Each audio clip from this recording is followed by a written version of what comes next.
Bonjour à tous, donc je suis Natacha et je reviens ce jour vers vous pour vous parler de la prochaine pleine lune. Donc il s'agit d'une pleine lune qui aura lieu dans le signe du Gémeaux, donc à 13 degrés exactement du signe du Gémeaux. Elle aura lieu le 5 décembre prochain à minuit exactement, minuit 13, plus précisément sur l'heure parisienne. Alors donc on va un petit peu s'attarder sur le signe du Gémeaux, puisque c'est un petit peu le principe toujours d'une lunaison. On regarde le signe dans lequel va tomber la lune. Alors, le signe dans lequel tombe la lune, là on sera sur les Gémeaux. Le signe, un signe de communication, un signe de mouvement, un signe, déjà c'est un signe masculin, un signe mutable et un signe d'air. Alors, un signe masculin. Donc, qu'est-ce que ça veut dire? C'est un signe qui initie les choses. C'est un signe qui lance les situations. C'est un signe qui est actif. Ensuite, on va parler également de signes d'air. Un signe d'air, c'est de la communication. C'est ce qui n'est pas palpable. C'est ce qui est dans l'air. Tout simplement, c'est ce qui est dans l'air. Donc, dans l'air, ça veut dire, c'est la parole, c'est les énergies, c'est les choses c'est les choses qu'on ne concrétise pas. C'est tout ce qui est rapide. C'est des choses qui arrivent, c'est la surprise, c'est la soudaineté aussi. C'est l'instant présent, les signes d'air. Et on est également donc sur un signe mutable. Donc le signe mutable, c'est un signe qui coordonne les choses. C'est un signe qui permet les passages d'une situation à une autre. Ce sont des signes en général de collaboration, des signes de partenariat, des signes d'adaptation. On n'est pas sur un côté fixe comme par exemple le lion ou comme le verseau, où là on est plus sur des situations qui sont figées. Là on est sur du mutable. C'est-à-dire que on prend un petit peu ce qui arrive. On s'adapte aux événements, on s'adapte aux gens, on s'adapte à ce qui nous arrive globalement. Alors ensuite, sur un signe d'air, donc comme je disais, signe d'air, c'est tout ce qui a rapport avec la parole, tout ce qui a rapport avec les déplacements, tout ce qui a rapport avec la rapidité, la surprise, tout ce qui a rapport avec c'est toutes les énergies un petit peu aériennes voilà, des choses qui ne sont pas réellement concrètes. C'est ça le signe d'air. On parle très souvent de vitesse, de réactivité. Ce sont des signes vifs, les signes d'air. De façon globale, quand on prend la balance, par exemple, qui est un signe d'air, quand on prend le Gémeaux, ou quand on prend également le Verseau, ce sont des signes qui sont rapides, des signes qui attrapent les situations, qui attrapent les opportunités. C'est ça un petit peu l'air. Voilà, c'est ce qu'on ne peut pas matérialiser, mais ce qui nous arrive parfois d'on ne sait pas où, et dont on attrape l'opportunité, l'énergie pour pouvoir le transformer et concrétiser l'événement sur quelque chose, sur un projet par exemple. Voilà. Donc ça, c'est pour un petit peu situer l'ambiance. Donc, déplacement, communication, apprentissage aussi avec le Gémeaux, découverte avec le Gémeaux, vivacité, de la vitesse. Le Gémeaux est un signe qui agit sur l'instant présent. Le Gémeaux est un signe c'est un signe très volubile. C'est un signe vif. C'est un signe qui fait facilement des pirouettes. C'est un joueur, le Gémeaux. Le Gémeaux, tout ce qui est Gémeaux, ça rebondit. C'est une parole vive. C'est un mouvement actif. Donc, sur ces thématiques, donc ce sont des événements, toujours pareils, qui ont démarré lors du précédent cycle de lunaison, lors de la précédente nouvelle lune, et qui continuent. sur la pleine lune, ou plutôt qui atteignent leur apogée. Donc il faut toujours se rappeler ce qui s'est passé lors de la précédente nouvelle lune, si vous vous rappelez.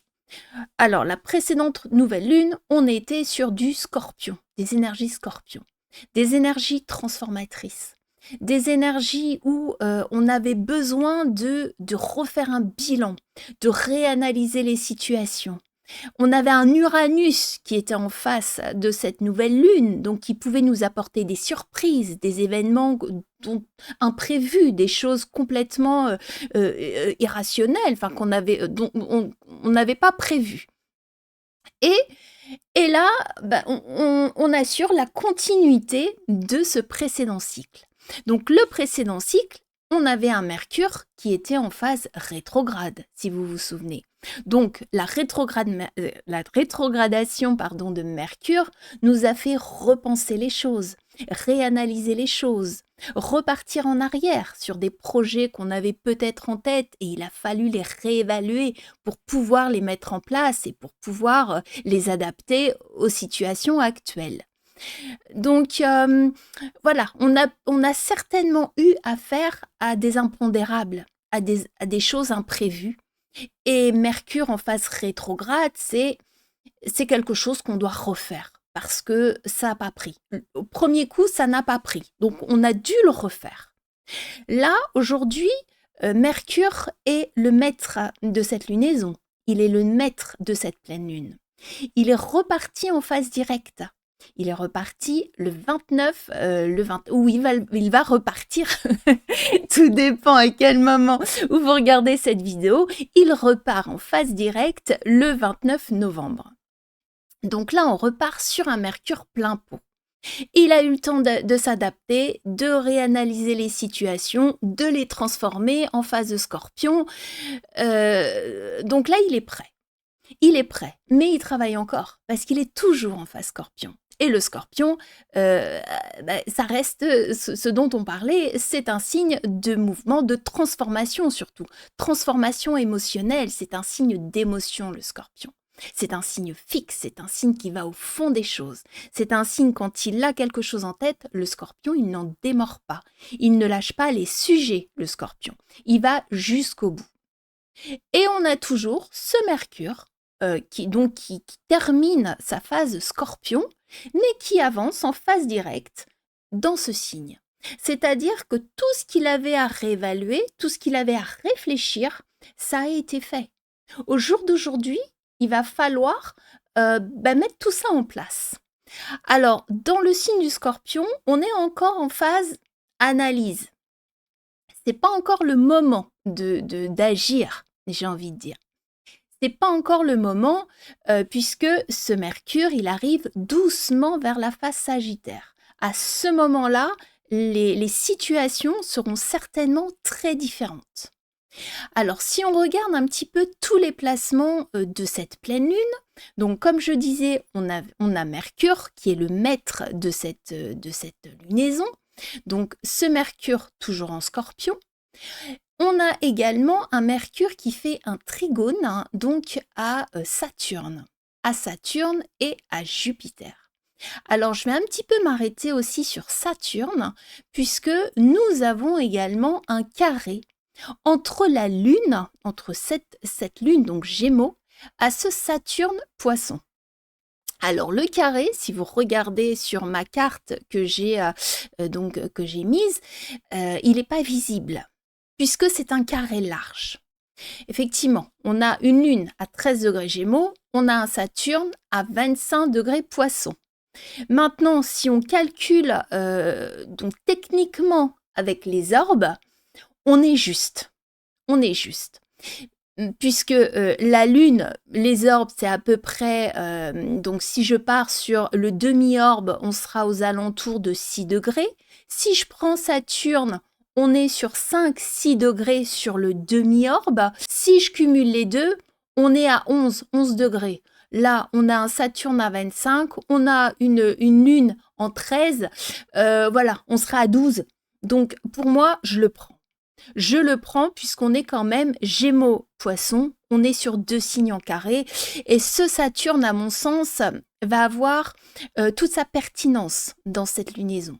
Alors pourquoi? Pourquoi? D'une part, puisque Mercure est reparti, comme je disais, il repart dans sa phase directe dès le 29 novembre, et Saturne vient également de repartir dans sa phase directe le 28 novembre. C'est-à-dire ce sont deux planètes qui sont reparties plein pot quasiment au même moment. Et quand on regarde ce Saturne, il fait quand même beaucoup d'aspects à toutes les planètes, enfin, peut-être pas toutes, mais beaucoup, de cette lunaison. Alors, on a un Saturne, donc, qui fait, si on regarde bien, il fait un carré, donc, à Mars. Saturne fait un trigone à Mercure. Saturne fait un trigone à Jupiter. Il fait un carré à la Lune.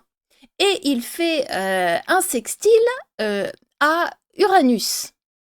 Donc là, on a quand même un Saturne qui est là, qui s'impose. Il s'impose. Alors, Saturne, donc on va déjà repositionner Saturne. Qu'est-ce que Saturne? Alors Saturne, ce sont les structures. Saturne, c'est la limitation, c'est les frontières. Saturne, c'est la rupture, c'est les freins Saturne, c'est les blocages. Voilà. En gros, Saturne, c'est un peu les problèmes. Mais Saturne, c'est aussi la profondeur. C'est aussi l'analyse. C'est une planète qui va au fond des choses. Voilà. C'est une planète qui est très taciturne, qui fait pas beaucoup de bruit, mais c'est une planète qui est lourde. C'est fatigant avec Saturne. Saturne, c'est la vieillesse, c'est la lenteur. Alors là, on a eu Saturne en Poisson, donc il a fait sa phase de rétrogradation en Poisson, donc depuis le mois de juillet. De mémoire, c'est aux alentours du 13 juillet. Et là, ça s'est arrêté. Donc, il est resté à peu près 2 ans, 2 ans et demi. Il reste à peu près 2 ans, 2 ans et demi dans chaque signe. Donc là, il va repartir en phase directe et il va vers le Bélier, donc le signe derrière le Poisson. Ce qui veut dire que durant toute cette phase de rétrogradation, donc comme je disais, Saturne pose des limites. Il pose une structure, il pose des bases, il pose un socle fiable, solide. C'est du dur avec Saturne. Et donc, il est revenu pour poser des frontières dans le signe du Poisson. Le signe du Poisson est un signe sans frontières. Le Poisson est un signe de mutable, donc c'est un signe de collaboration, c'est un signe de partenariat, c'est un signe d'adaptation, c'est un signe très ouvert, c'est le signe de l'humanitaire. Voilà, on a tendance à dire, parmi tous les signes du zodiaque, c'est l'amour avec un grand A. Et en fait, ce Saturne-là, qui est revenu dans le signe du Poisson, a permis de faire le tri. Qu'est-ce qu'on veut? Qu'est-ce qu'on aime? Qui sont les gens? Qu'est-ce qu'on veut faire? Le signe du Poisson est un signe qui globalise les choses. C'est un signe c'est un signe qui intègre tout. C'est le dernier signe du zodiaque, c'est-à-dire que, j'ai envie de dire, il va avoir toutes les qualités et tous les défauts de tous les autres signes. C'est un signe de bilan, le signe du Poisson. C'est un signe qui prend tout. Et quand on a un Saturne dans le signe du Poisson, il n'est pas forcément à l'aise, puisqu'on est dans un signe d'eau, un signe émotionnel, c'est un signe d'intuition, c'est un signe d'imagination aussi, le Poisson. Mais Saturne, on est sur du concret, on est sur une planète de terre. C'est-à-dire que dans ce signe du Poisson, il a fait le tri. Il a eu le temps, durant cette période de rétrogradation, de faire le tri.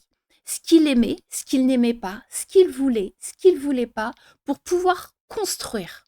Saturne est une planète de construction. Et donc aujourd'hui, il vient de terminer sa phase rétrograde, donc là, il repart en phase directe. Il a fait le bilan, il a fait l'analyse, il a terminé, et là, il va construire. Et il repart de la même façon que Mercure. Donc, il va céder de Mercure, puisque, comme vous voyez, ici, on a ce trigone. Donc, Saturne, Mercure vont travailler ensemble. Et Mercure est le maître de cette pleine lune. Donc, on peut dire que ce Saturne en phase directe avec ce Mercure, c'est le moment où on peut commencer à avancer. C'est le moment où on peut commencer à penser. Alors, par contre, je reviens toujours sur ce que j'avais dit lors de la dernière nouvelle lune, c'est qu'on est toujours ici, si vous voyez, sur un triangle d'eau. Alors, les triangles d'eau, en général, on ne concrétise pas les choses. On est encore en phase d'analyse, de pensée, de construction, mais voilà, on essaye de voir comment on va faire pour pouvoir s'organiser à faire les choses.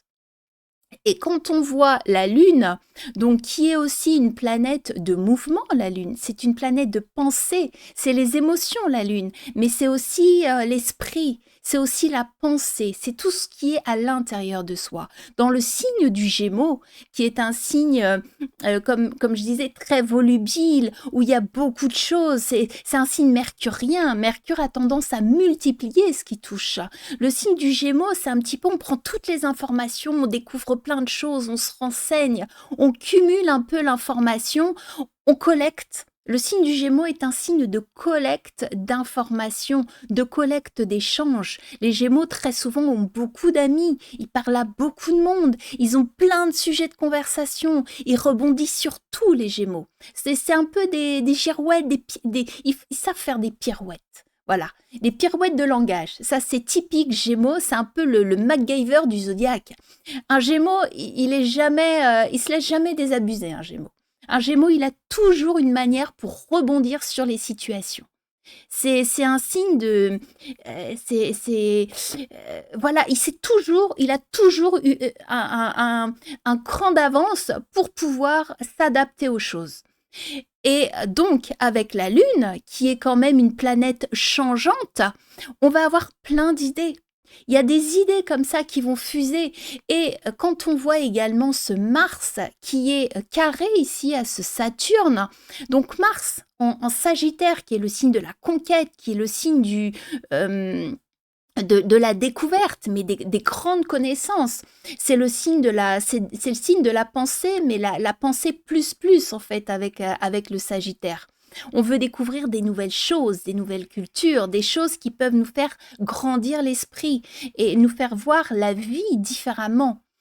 Et là, avec ce Mars qui sera donc en carré avec Saturne met les freins à Mars en disant attention, on structure. D'abord, on structure, on part pas parce que Mars, c'est une planète de rapidité.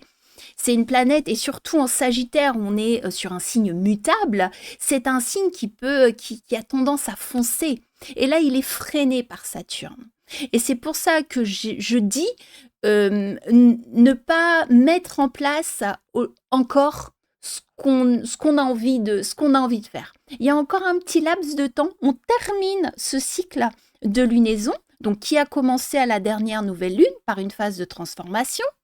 Là, on met en place doucement et à partir de la lunaison prochaine, on sera plus sur des énergies sagittaires. Et là, effectivement, on pourra agir de façon plus grande en voyant les choses avec beaucoup plus d'amplitude, beaucoup plus d'ampleur, en voyant les choses sur le futur, sur des projets, des buts, des objectifs. Mais là, pour le moment, alors, et pourquoi je dis ça aussi puisque si vous regardez bien, on a donc cette lune qui est en carré au nœud. Alors ça, ça c'est pas moi qui le dis. C'est pas moi, c'est Vétus Valens, donc il y a très longtemps, donc c'est un petit peu la base de l'astrologie, même c'est beaucoup, puisque c'est le maître de l'astrologie hellénistique, donc qui dit ne jamais commencer des projets qu'on veut voir concrétisés quand la lune est carrée au nœud. Puisque les nœuds représentent ce qui est flou. Ça représente une période où émotionnellement, on est un petit peu... c'est pas... voilà, on est borderline. On voit pas clair. Les choses sont perturbantes. Les choses sont perturbantes et souvent ce que dit Vettius Valens, c'est que ce qui est commencé, surtout une lune carrée au nœud, il y a des risques que ça n'arrive pas au bout. Et quand on regarde les degrés, on est sur un aspect partile et on est sur un carré. Donc, sur cette lunaison, sur cette pleine lune, c'est l'apogée de la dernière nouvelle lune Scorpion où on avait toujours ce grand trigone, ce grand trigone. Et je disais, on ne démarrait pas sous ces énergies, les choses sous ces énergies Scorpion. On peut démarrer, mais on va pas concrétiser. Et là, avec cette lune carrée au nœud, parce que pour moi, les choses se confirment. On ne démarre rien si vous avez la possibilité. S'il faut effectivement lancer des projets, s'il faut signer des contrats, il faut le faire. Mais après, tout va dépendre des planètes que vous avez. Mais sur cette lunaison, une lune carrée au nœud, on ne démarre pas des grands projets. Voilà. Voilà ce que j'avais à vous dire et c'est toujours et pareil que le dernier cycle qu'on avait donc avec cet Uranus sur le dernier cycle de lunaison sur la nouvelle lune Scorpion, on avait, si vous vous rappelez, un Uranus qui était un petit peu la planète forte de cette nouvelle lune puisqu'il était opposé à ce cycle de nouvelle lune. Là, aujourd'hui, on a Uranus, toujours pareil, mais il est opposé au maître de cette pleine lune. Donc, on a toujours ces énergies uraniennes-là, de transformation, de surprise, de choses qui arrivent, qui n'étaient pas prévues, des incidents, ça peut être aussi des accidents, ça peut être... Voilà, c'est des choses dans l'air, ce que je disais, sur le signe du Gémeaux, des choses comme ça qui... les choses se passent et on ne comprend pas forcément pourquoi avec Uranus. Et on est sur un Uranus donc qui repart, lui, il démarre, enfin il démarre, il y avait quelques temps qu'il a déjà un peu démarré, mais il est en taureau et il est sur un signe fixe. Il est sur un signe de terre, c'est-à-dire un signe concret. C'est tout ce qu'on construit. Le taureau, c'est un signe qui fait avancer les choses, qui fait épanouir les choses, qui construit, qui bâtit petit à petit. C'est un signe de lenteur, le taureau. Et là, on a un Uranus qui vient un petit peu balancer comme ça des explosions sur la terre du taureau qui était bien fiable, bien construite dans notre petite vie. Donc, on avait un peu nos petites habitudes taureaux qui sont un peu toujours les mêmes, signe fixe, on avance doucement mais sûrement, on stabilise. Et puis là, d'un seul coup, on a Uranus qui arrive avec ses pétarades, j'ai envie de dire, parce qu'Uranus, c'est un peu ça, quand ça arrive, on ne l'a pas prévu. Et là, il arrive vraiment sur Mercure. Et on va recibler, c'est que Mercure, c'est une planète de communication, d'échange, de contrat. Mercure, c'est tout ce qui est écrit. Mercure, c'est les déplacements. Mercure, c'est tout ça. Et quand on a un Uranus qui est comme ça, opposé à Mercure, au maître de cette pleine lune, on évite de lancer des grands projets. Voilà un petit peu ce que j'avais à vous dire sur cette lunaison.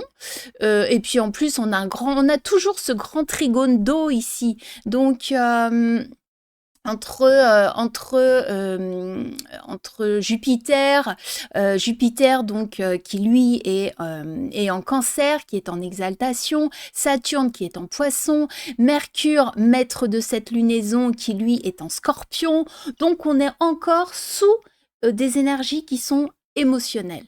Il n'y a pas de structure dans les signes d'eau. Les signes d'eau, ils ont besoin d'un Saturne fort, ils ont besoin de planètes fortes pour justement se structurer.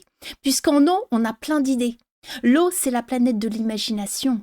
C'est la planète qui voit loin, c'est la planète qui rêve, mais c'est aussi les signes, pardon, c'est la planète. Non, ce sont des signes d'imagination, ce sont des signes de ressenti, ce sont des signes d'hypersensibilité, mais ce ne sont pas des signes de concrétisation. Alors, la Lune en signe d'air, c'est un signe qui fait avancer les choses puisqu'on va prendre de la vitesse dans un signe d'air pour lancer nos projets, mais les signes qui concrétisent les événements sont les signes de terre. Voilà. Et là, pour le moment, on aura la possibilité de commencer des nouvelles entreprises, des nouvelles envies d'autres choses très certainement. Et là, sûrement pour ce début d'année 2026 qui approche à grands pas, certainement dans les prochains mois. Mais pour le moment, c'est pas encore le cas. Voilà ce que j'avais à vous dire sur cette pleine lune. Donc une lune, pardon, d'échange, de communication, une lune d'avancée rapide avec une lune Gémeaux. Gémeaux, c'est un signe de rapidité, un signe de vitesse, un signe qui collecte les informations, qui échange, qui rencontre des gens, qui bouge beaucoup. Qui a plein d'idées. Une lune Gémeaux, c'est plein d'idées comme ça qui arrivent, mais on n'est pas encore sur on met en place les choses et surtout avec cette lune au carré des nœuds. Donc là, on évite de prendre des risques pour mettre en place des grands projets.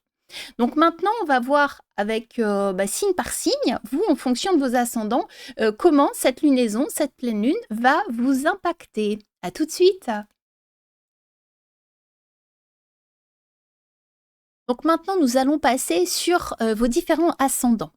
Alors, on va regarder un petit peu comment vous allez être impacté durant ce cycle, durant cette lunaison, durant cette pleine lune, et puis voir quel domaine ça va toucher dans vos vies. Alors, les signes, les principaux qui vont être touchés durant cette lunaison, ce sera donc les Gémeaux, bien évidemment, puisque la lune est dans votre signe, ce sera tous les signes mutables, donc les Gémeaux, les Poissons, les Vierges et les Sagittaires. Donc ce sont les 4 signes qui seront les plus fortement impactés, qui auront certainement des régules à faire, qui se verront devoir avoir des surprises avec Uranus comme ça, qui est opposé à Mercure. C'est des signes qui devront s'adapter par rapport aux situations qu'ils n'avaient pas forcément prévues, voilà, qui risquent d'être un petit peu chamboulées. Ensuite, sur tous les autres signes, notamment pour les signes en trigone, donc les signes d'air, le signe de la Balance, le signe du Verseau. Là, vous allez être également impacté, mais ça va être beaucoup plus fluide. C'est-à-dire, vous allez juste surfer, vous allez juste glisser sur la vague, ça ne va pas vous perturber plus que ça. Contrairement aux signes que j'ai cités précédemment et qui sont, eux, en dissonance. Alors, donc, je vais démarrer par les Gémeaux, sur les domaines donc, qui vont vous toucher. Les Gémeaux, ça va impacter votre maison 1. Donc, la maison 1, c'est le corps. La maison 1, c'est le comportement qu'on a vis-à-vis des autres. La maison 1, c'est ce que vous représentez, à l'extérieur. Alors, après, bien évidemment, vous reportez un petit peu tout ce dont j'ai parlé concernant ces énergies pleine lune, vous le reportez par rapport aux différents domaines que je vais citer.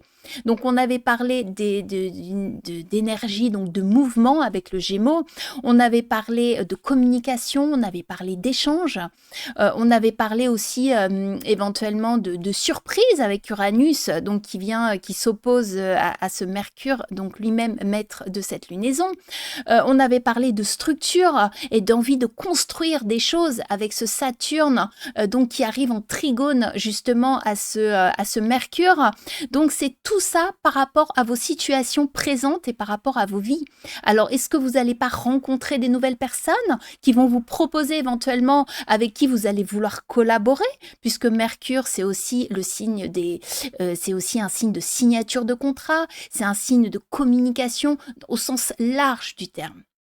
Et donc, avec un trigone Saturne, ça peut être sur un projet à long terme. Saturne, c'est la longueur, Saturne, c'est la lenteur, Saturne, c'est la construction, c'est la structure. Donc, ça pourrait être des rencontres qui vous apportent quelque chose sur du long terme. Par exemple, ça peut également être quelque chose, des situations qui ont rapport avec votre corps, la maison 1. Donc, si on parle de Mercure, Mercure, c'est la nervosité. Si on part sur l'astrologie médicale, donc ça pourrait être où on est un peu sur les nerfs. Hein. Ça peut être aussi le fait qu'on soit, oui, qu'on soit nerveux, Mercure, c'est une planète en fait un petit peu chaotique. C'est, c'est une planète qui est légère de façon générale. Tout ce qui est fait sous Mercure est fait dans la multiplicité. On parle de beaucoup, toujours avec Mercure. Mercure multiplie ce qu'il touche. Mais on parle aussi de légèreté, de communication légère. Maintenant, ici, elle est quand même trigone à Saturne, donc on va quand même avoir des communications peut-être avec beaucoup de monde, mais sur des sujets sérieux avec Saturne. Mais concernant la santé, concernant le corps, ça pourrait être aussi des petites maladies comme ça où on est fatigué, on est nerveux, on est stressé. Et donc, on a Saturne qui vient peut-être nous fatiguer. Saturne, c'est aussi une planète de fatigue. Donc, ça peut être aussi relié à ça. Après, il faut voir où vous avez, vous, votre Mercure dans votre thème et quelle maison il vient régir. Hein, c'est surtout vis-à-vis de ça où ça va prendre effet.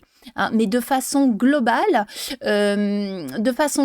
c'est de la communication, c'est des échanges et c'est du mouvement. Voilà, ça va pas être 2 semaines de très paisible pour les Gémeaux. De façon globale, c'est un petit peu ce qu'il faut retenir sur vos interactions, certainement avec les gens et les signatures de contrats et tout ça. Donc ensuite, pour le taureau, ça va impacter votre maison 2. Donc la maison 2, c'est la maison des finances, c'est la maison de l'argent. Donc avec Mercure, ce sont des flux financiers, de l'argent qui arrive, de l'argent qui sort. Après, il faut voir vous par rapport à votre thème et Mercure où il est placé. Donc c'est aussi la voix, c'est la parole, c'est des discours, ça peut être de l'apprentissage aussi, ça peut être des choses qu'on apprend, puisque la maison 2, c'est aussi la maison de la voix, c'est la maison aussi de l'alimentation. La maison 2, c'est ce qui supporte le natif, c'est ce qui donne de la force au natif. Donc, de la force matérielle, de la force concrète. Donc, ça peut être, c'est votre argent, c'est la nourriture que vous mangez, c'est ce qui rentre dans votre corps, mais aussi ce qui rentre dans votre tête. Par exemple, ça peut être des nouvelles connaissances, ça peut être des choses qu'on vous dit, des choses que vous apprenez.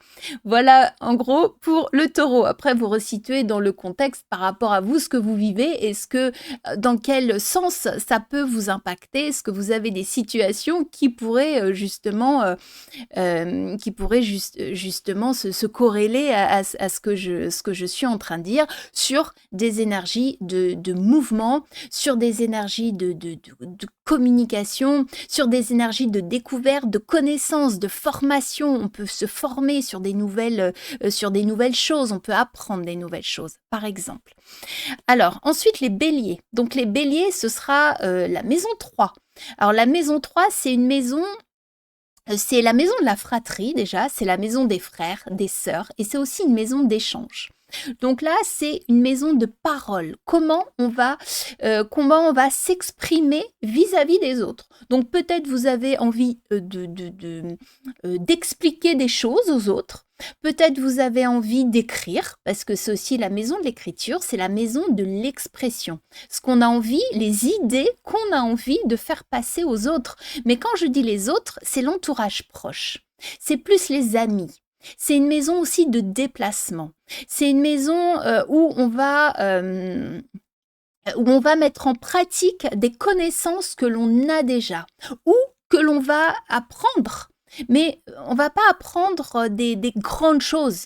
C'est pas des choses scientifiques, c'est pas des mathématiques, c'est pas des. On va pas partir dans des concepts, des grandes, voilà, c'est sur de la philo. Non, on va apprendre des petites choses de la vie quotidienne. Voilà.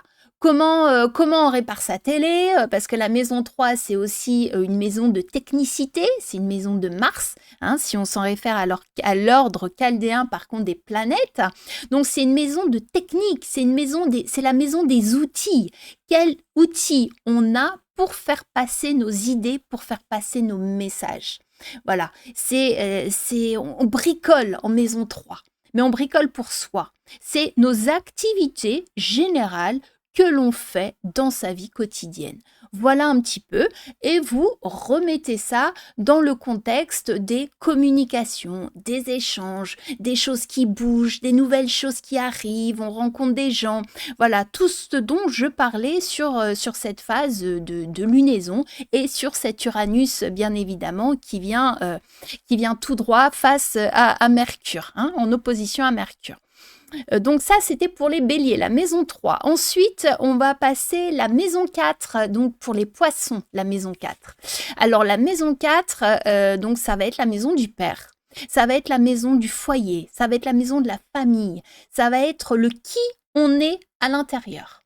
Donc peut-être beaucoup de communication en famille, peut-être des envies de déplacement en famille, parce que le Gémeaux, c'est aussi des déplacements.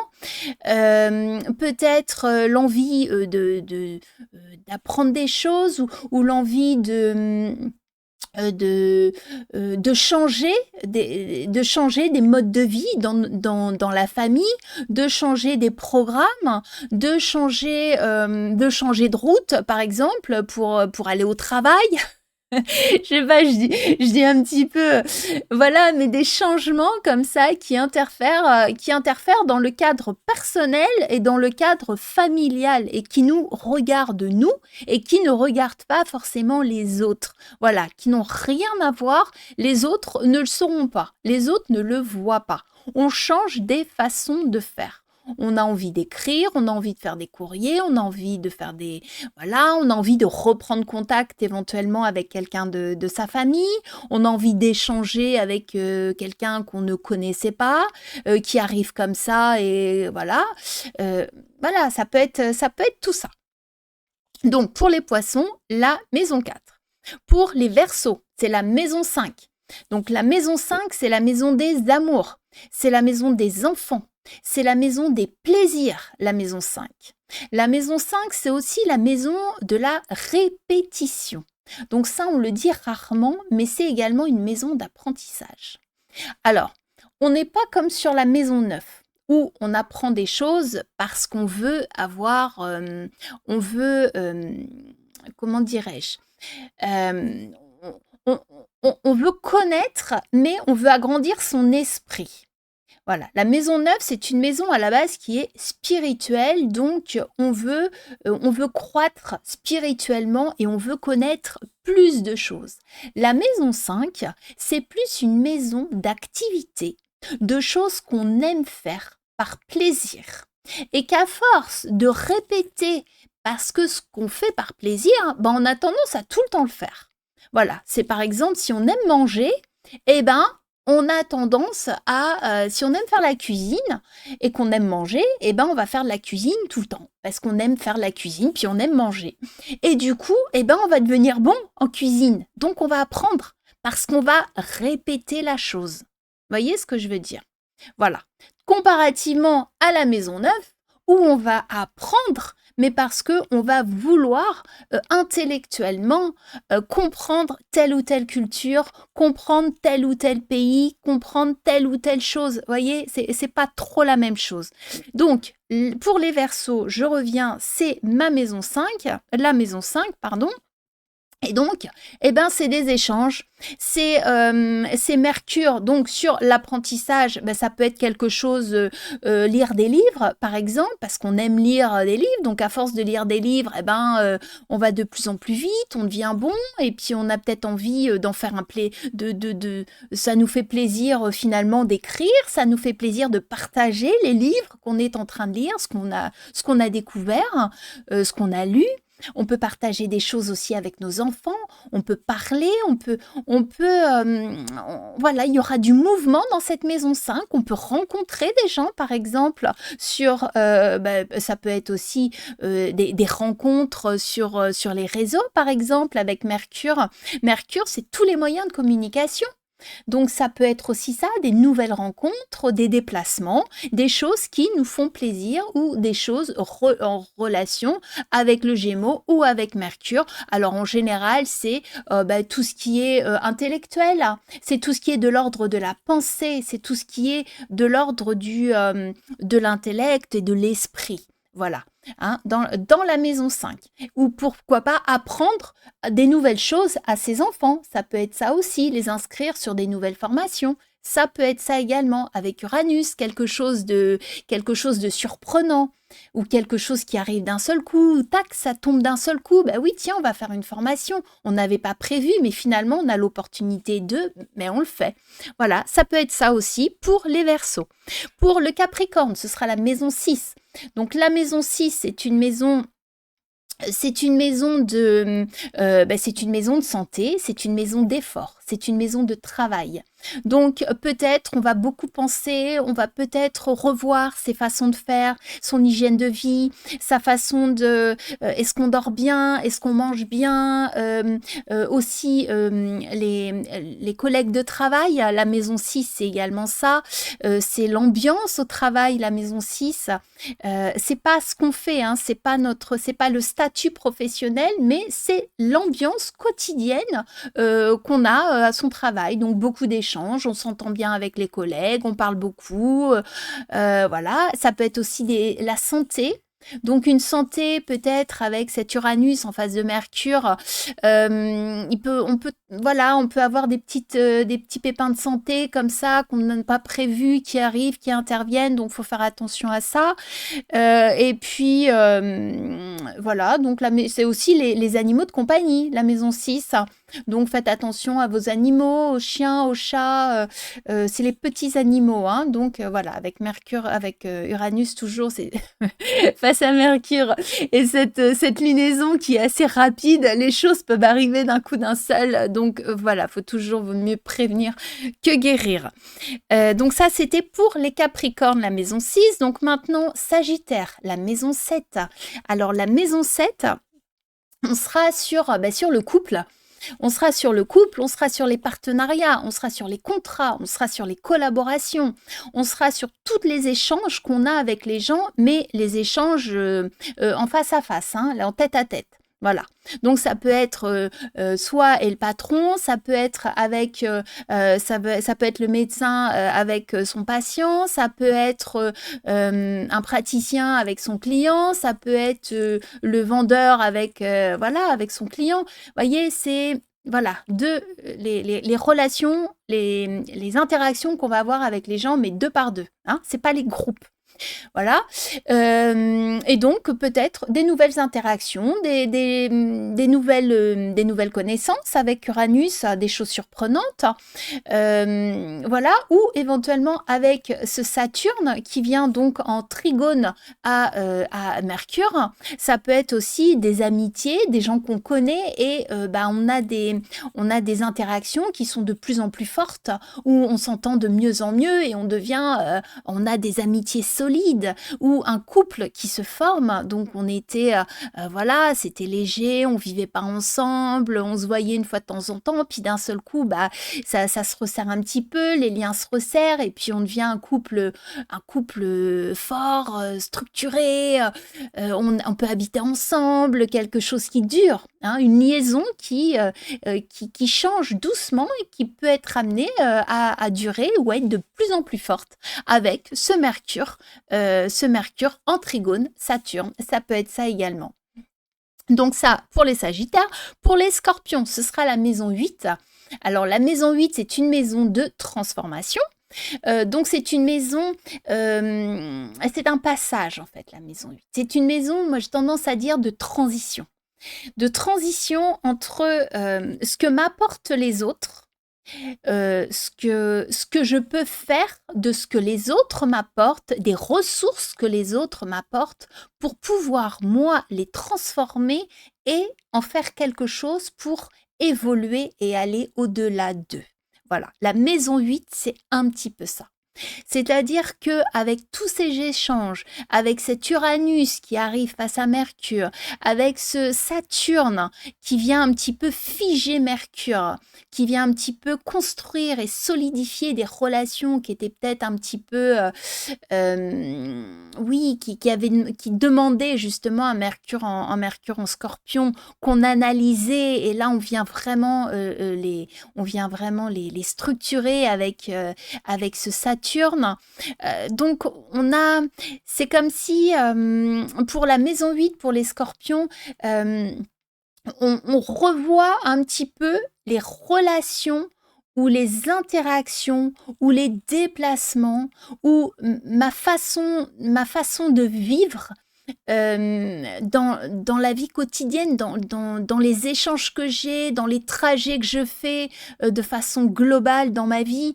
On revoit les choses pour pouvoir passer sur un nouveau cycle.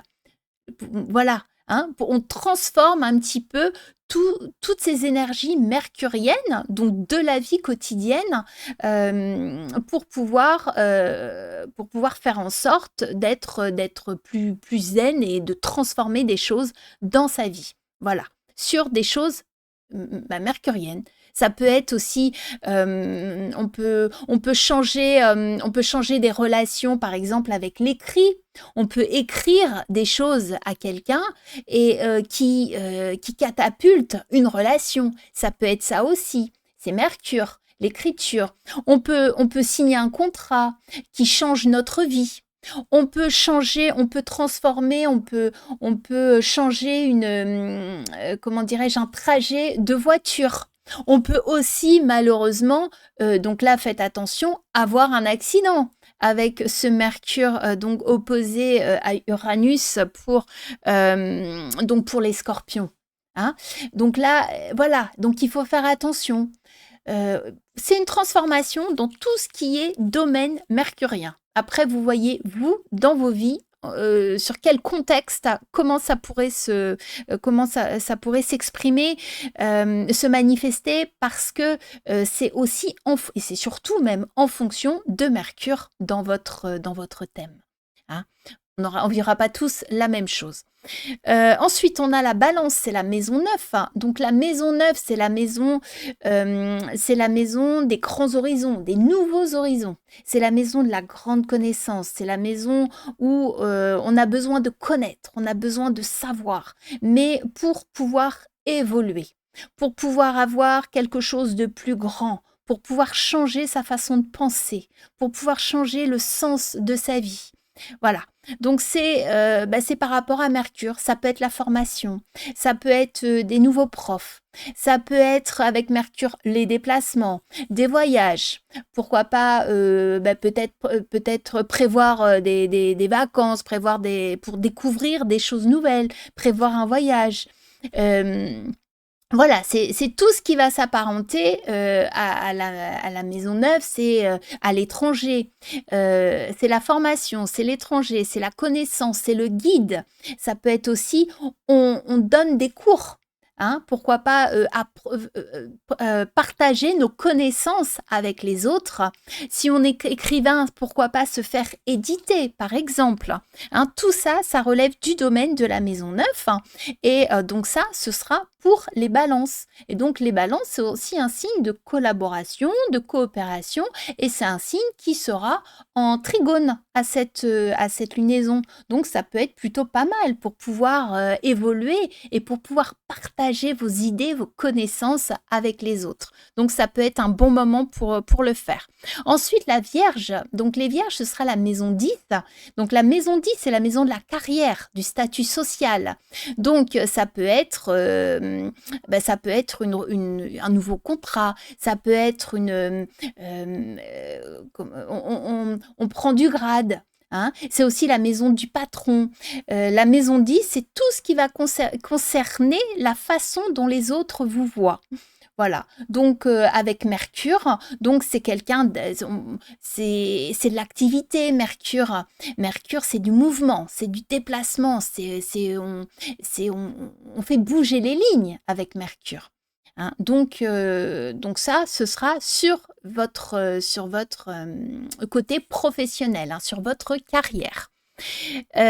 Ensuite, les lions, ce sera votre maison 11. Donc la maison 11, c'est la maison des amis, c'est la maison des aides, c'est la maison des soutiens, c'est la maison du résultat du travail. Qu'est-ce que votre travail vous rapporte? Donc, toujours pareil, avec Mercure et Uranus, le travail, est-ce qu'on ne peut pas faire des déplacements, par exemple, qui n'étaient pas prévus? Le patron va nous demander de nous déplacer. Est-ce que ça ne peut pas être des changements de planning? Est-ce que ça ne peut pas être... je sais pas, tout ce qui est en rapport en fait avec l'écriture. La maison 11, c'est aussi la maison des réseaux sociaux. C'est la façon dont vous interagissez, dont vous échangez avec les autres par l'intermédiaire de vos réseaux sociaux.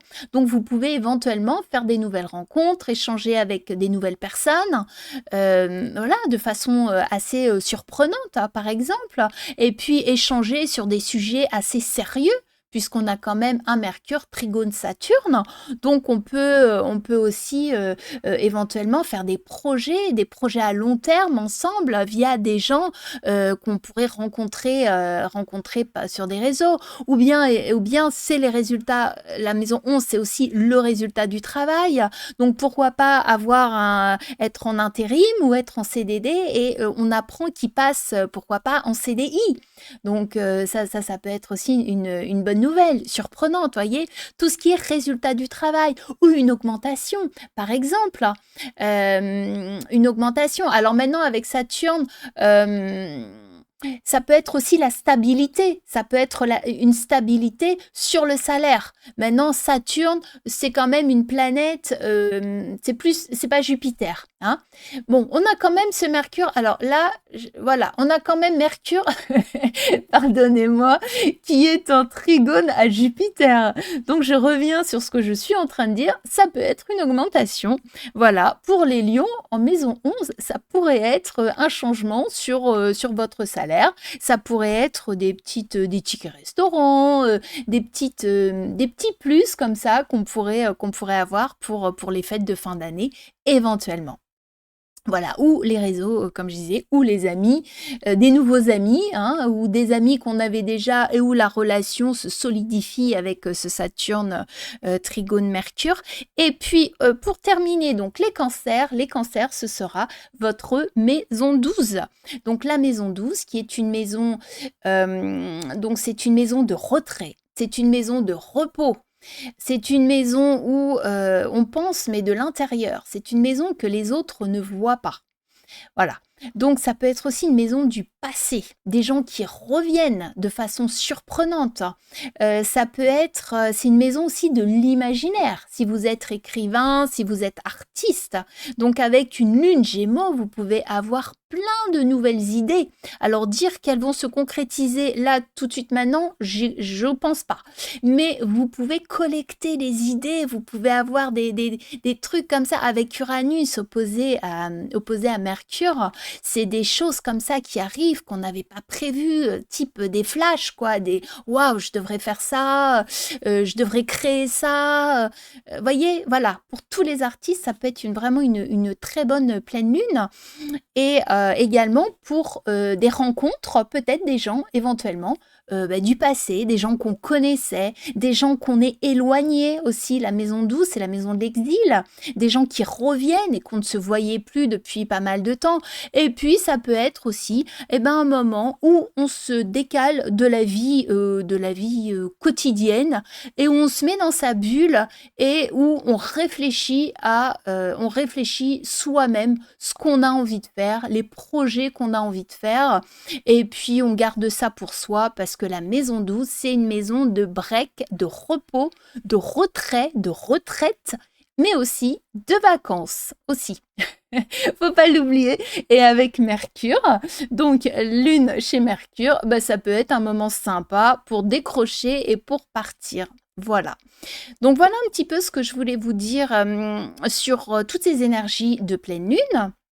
Donc en espérant que ça pourra vous aider à mieux la comprendre et à pouvoir la vivre un petit peu plus sereinement, puisque c'est une lunaison d'échange, de mouvement, de déplacement et où il va falloir trouver des idées, où il va falloir trouver des techniques, où il va falloir trouver voilà, des nouvelles, peut-être des nouvelles méthodes de faire hein, sur des nouveaux projets qu'on a en tête, parce que Mercure, c'est aussi ça. Mercure, c'est la combine. Mercure, c'est on cherche des nouveaux trucs qui pourraient nous aider à faire en sorte que les choses se passent bien et à fluidifier un petit peu tous les rouages de la vie quotidienne dans nos échanges avec les gens. Voilà, c'est tout ce qui concerne Mercure, ce sont les échanges de façon globale. Donc j'espère avoir un petit peu pu vous aider, donc pour pouvoir vivre cette pleine lune, donc qui s'annonce, sous le signe des Gémeaux et si vous le souhaitez. Donc je propose également des thèmes, donc pour ceux qui veulent, concernant, tout ce qui est astrologie, prédictive essentiellement. Voilà, donc vous pouvez passer sur mon site, voir un petit peu ce que je fais et puis faire une demande directement dans la rubrique contact. Également, si vous souhaitez faire évoluer la chaîne donc qui démarre, ça fait très très peu de temps voilà, que j'ai lancé ma chaîne. Donc vous pouvez mettre un petit pouce, ça m'aidera quand même pas mal dans tout l'univers astrologique où on est quand même pas mal. Donc voilà, éventuellement. Si vous avez apprécié, si vous avez un petit peu apprécié tout ce que donc la façon dont j'explique les lunaisons. Et puis, quant à nous, on se retrouve dans 2 semaines pour parler cette fois de la prochaine nouvelle lune. Donc je vous souhaite une jolie pleine lune et puis à très bientôt. Au revoir.